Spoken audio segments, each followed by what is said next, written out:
Here we go, guys. This is Jan-Krzysztof Duda's top 5 moves. Of course, this first game right here is Jan-Krzysztof Duda versus Grzegorz Gajewski. So here we go. So in this position, as you see, white's queen is under fire. It is attacked. You got to do something about it. Can we move it? Well, let's see. Queen g6, obviously that's a problem. Queen f6 is problematic. Queen g7 feels like you're getting trapped, or maybe even a perpetual there. So what do you think Jan-Krzysztof Duda does here? In this position, is white to move. Your queen is under fire. You got to do something about it. What do we do? Here's the move here. When your queen is under fire, right? This is the general rule, right? When your queen is under fire, you sack it. Like, what else is there to do? You sacrifice it, says Duda. G6, right? And absolutely a stunning move. By the way, engines give this plus 1.6 after this next move. Rook takes, bishop takes.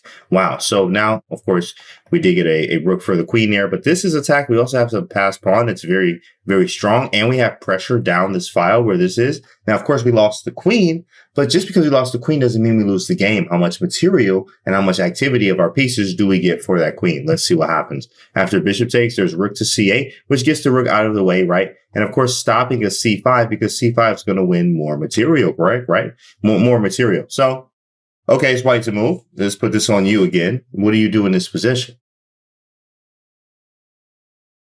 The next move here is, okay, here's a general rule, right? When you can't play c5, you play c5. It's simple. It's very simple. After the c5 move, if bishop takes c5, rook takes d7, right? And after, of course, after rook takes c5, which is played, well, now the finale move is pushing the pawn, right? Psych, bishop f8, hitting with some pressure. Put some pressure. Also, g7 and g8. I mean, you have bishop takes knight. This is very, very scary. In fact, the best move here, which is played, is knight takes g6, giving some material back. And after bishop takes d6, we take stock of the position. White is actually for choice here, weirdly enough. Why do you say that? Well, we have 2 bishops, we have 2 rooks, and you have a weak king. I also have a pass pawn here, and all you have is a rook bishop and a queen here, or sorry, rook knight and a queen, where there are not as many targets as you think. Yes, these are weak, but you're going to have to coordinate the pieces correctly. This can easily be defended. This pawn doesn't care as much, and your king is still weak all at the same time. This is brilliant. Well, let's see the rest of it. Of course, let's see the rest of the game here. Took some precision, and there's a lot of moves left. In fact, right here, there's another 40 moves. So we're actually going to fly through this so we can get through the other ones. But this was a lot of moves here. And you see the rook got active, right? We got some pressure here. He used that pawn we just talked about, the 2 bishops. The rook is now getting into black's position where the king is a little unsafe. Queen goes to f7, the rook a6 check. Fast forward some moves here. We pick off another pawn, as you see. b4 happens. We defend the rook.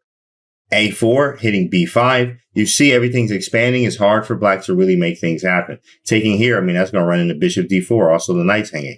So, queen f3, rook check. And as you see, right, we sacrificed that queen. But, I mean, would you rather have the queen right now?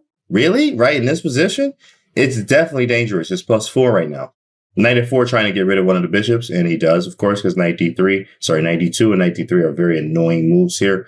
So bishop takes, queen takes, rook to c5, finally captured. And of course, there's like another 30 moves here. So let's fly through them as he used the 3 pieces all together here, the 2 rooks and the bishop.